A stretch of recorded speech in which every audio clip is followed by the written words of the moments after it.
Hello dear Praveshika students, உங்களுக்கு second பேப்பரில் second கொஸ்டினுக்கான tip பண்ணி பார்த்துக்கிட்டு இருக்கோம்.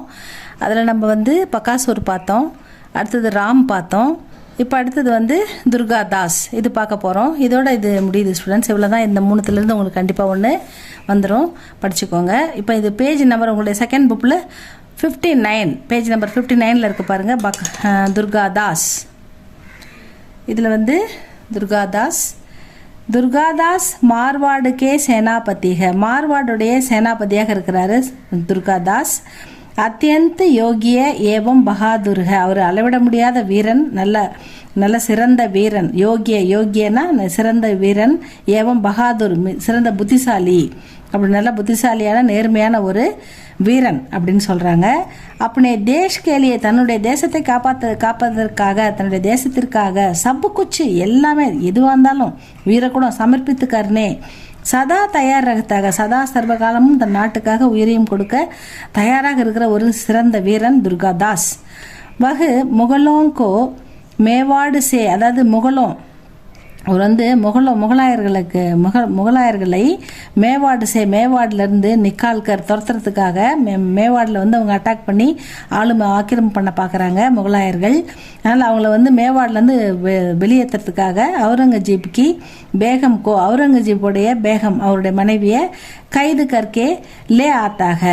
அவங்க நீங்கள் எல்லாம் எங்கள் நாட்டை விட்டு போகணும், எங்களை படையெடுக்கிறதுலேருந்து நீங்கள் இங்கேருந்து எங்களை விட்டுட்டு நீங்கள் உங்கள் நாட்டுக்கு திரும்பி போகணும் அப்படின்றதுக்காக அவுரங்கஜீபுடைய மனைவி பேகம் அவங்கள கல்யாணம் அவங்கள கைது பண்ணி கூட்டின்னு வந்துட்டார். போரில் கைது பண்ணி கூட்டின்னு வர்றாரு. கைது கற்கே லே ஆத்தாக.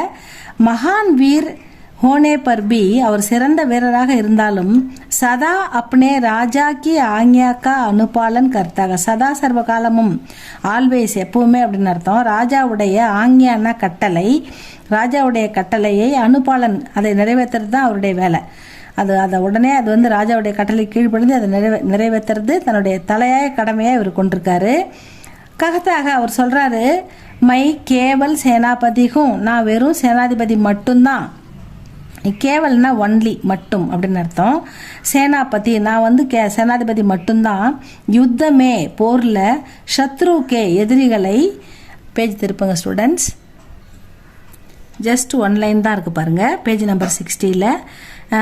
சத்ருன்னா எதிரி ஆத்மியம், அந்த போரில் சத்ருக்களை, அந்த எதிரி மனிதர்களை கைது கர்னே மாத்திர முஜே அதிகாரிக, அவங்கள கைது பண்ண மட்டும்தான் எனக்கு அதிகாரம் இருக்கிறது, அவங்கள கொல்றதுக்கெலாம் எனக்கு அதிகாரம் இல்லை அப்படின்னு சொல்ல வர்றாரு. அவங்கள கைது பண்ணுறது தான் என்னுடைய வேலை, எனக்கு ராஜா கைது பண்ண மட்டும்தான் கட்டளையிட்டிருக்காரு அப்படின்னு சொல்கிறாரு. அவள் தான் துர்காதாஸ் ஸ்டூடெண்ட்ஸ். இதை கொஞ்சம் நல்லா பார்த்து வச்சுக்கோங்க. இது உங்களுக்கு பிடிச்சிருந்தா லைக் பண்ணுங்கள், சப்ஸ்கிரைப் பண்ணுங்கள் ஸ்டூடெண்ட்ஸ்.